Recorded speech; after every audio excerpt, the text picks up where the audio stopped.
Have you ever found yourself constantly thinking about someone even when there's no contact at all? You can't stop imagining, remembering, or wondering about them. What if I told you that Allah is actually trying to show you something through these thoughts? Stay with me, because in the next few minutes we'll uncover the hidden wisdom, the divine signs, and the spiritual lessons behind why a person keeps returning to your heart and mind, and how turning to Allah can bring you clarity, peace, and guidance. When you find yourself constantly thinking about someone, even without any direct communication, it often points toward an emotional and spiritual attachment. This is not something unusual, rather is part of the human experience that Islam also acknowledges. Allah created the heart with emotions, memories, and feelings that connect us to people in powerful ways. Sometimes these bonds are healthy and necessary, like the love between family members, spouses, or close friends. And at other times, they can become overwhelming, distracting us from our spiritual focus. Emotionally, the human mind tends to revisit people who have left a deep impression.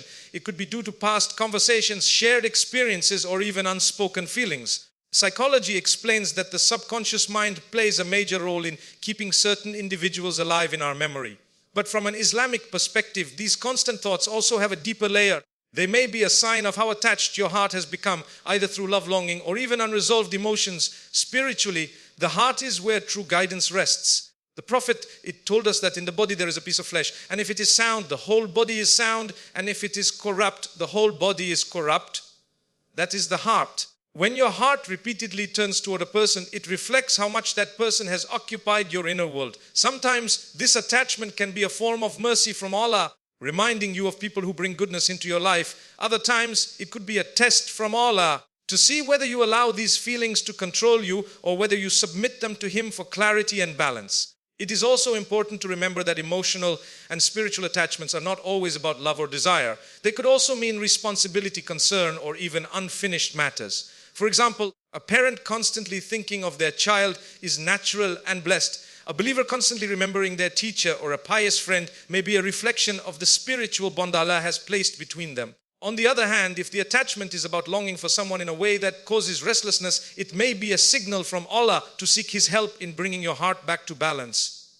In Islam, the key is not to deny these feelings, but to channel them correctly. If you find yourself remembering someone again and again, the best way is to make dua for them. Pray for their guidance, health, and happiness. By doing so, you transform emotional attachment into spiritual benefit. Instead of your heart being restless, it becomes peaceful because you are connecting those feelings to Allah. Ultimately, constant thoughts about someone are a reminder that the heart is deeply powerful, but it must remain connected to the Creator.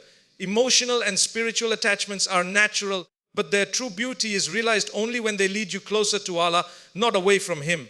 In Islam, everything that touches our hearts and minds carries meaning and purpose, even the things we might initially overlook. One such experience is when a person repeatedly comes to your thoughts without any communication or reason. This could very well be a test from Allah designed to measure your patience, faith, submission to His will. Allah says in the Qadr, do not think of those who are killed in the way of Allah as dead. Rather, they are alive, receiving provision from their Lord. So Surah Al-Imran 3-69, while this verse speaks about martyrs, the broader lesson is that what happens in the heart, the thoughts, and the unseen elements of life are never meaningless in the sight of Allah. When someone occupies your thoughts constantly, it may be Allah's way of testing you to see how you handle your emotions, attachments, and desires. A test from Allah is not always about hardship or loss. Sometimes it comes in the form of longing, waiting, or uncertainty. Constantly thinking of someone can stir emotions that tempt us toward impatience, anxiety, or despair. Islam teaches that a believer must respond to such trials with patience as sabr and reliance on Allah as tawakkul. The Prophet said, amazing is the affair of the believer. Verily all of his affair is good, and this is not for anyone except the believer. If something good happens to him, he is grateful, and that is good for him. If something harmful happens to him, he is patient, and that is good for him. Sasehi Muslim, this hadith reminds us that whether the attachment in our heart brings comfort or restlessness, it can be transformed into spiritual growth if approached correctly. By treating constant thoughts of someone as a test, the believer shifts focus from mere emotions to self-disciplined prayer and reflection. Furthermore, a test from Allah is an opportunity for clarity and decision making.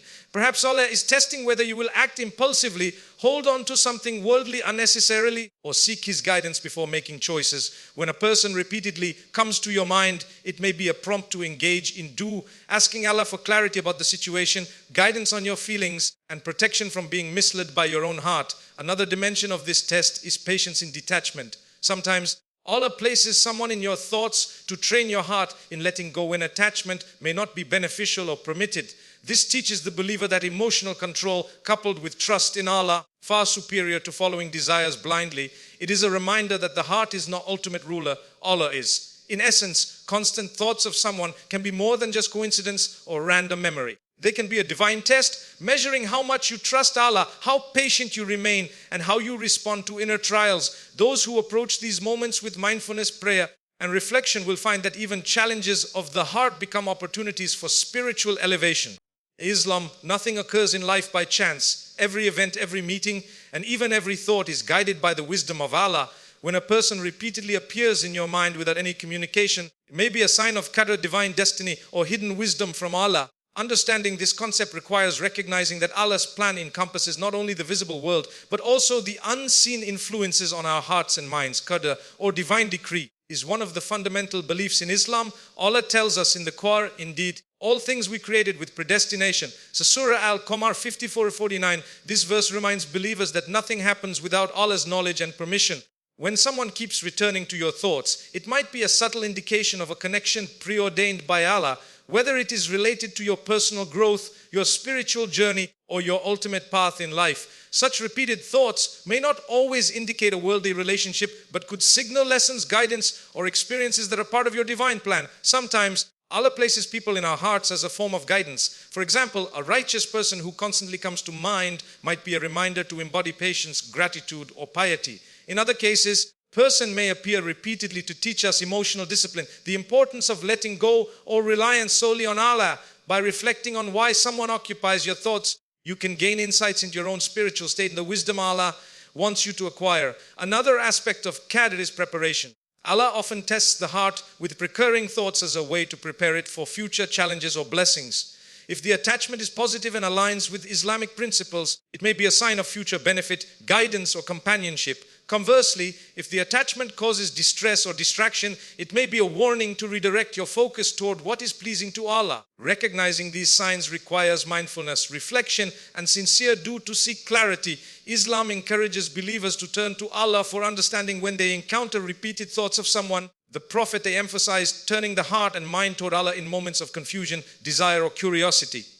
By doing so, a believer aligns their will with divine wisdom, transforming potential emotional turmoil into spiritual insight.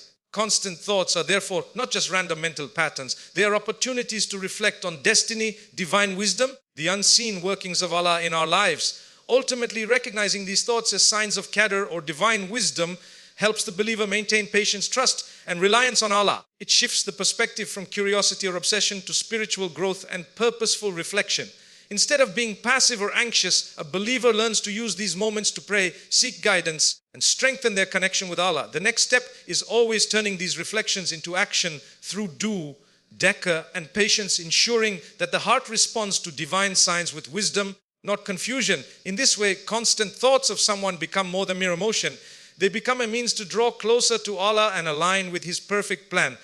In Islam, dua or supplication is one of the most powerful tools a believer has for seeking guidance, clarity, and peace of mind. When someone constantly occupies your thoughts, whether it is a loved one, a friend, or even someone you have no direct contact with, the heart can become restless. Repeated thoughts can create confusion, longing, or uncertainty about how to act. In such moments, turning to Allah through dua provides both solace and direction, helping the believer navigate the complexities of the heart while remaining spiritually grounded.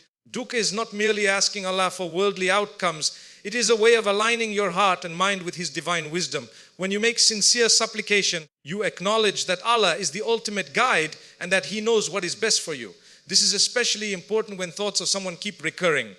Instead of being overwhelmed by curiosity, desire, or anxiety, dua allows the believer to seek clarity, whether this attachment is beneficial, whether action is needed, or whether the heart should be redirected. The Prophet emphasized turning to Allah in moments of doubt or difficulty. He taught that no believer should be consumed by worry or indecision without seeking Allah's guidance. When repeated thoughts of someone create internal conflict, one should engage in specific dua for clarity and protection from harm. Asking Allah for guidance does not only help in decision making but also brings peace, reducing the emotional turbulence caused by overthinking or attachment.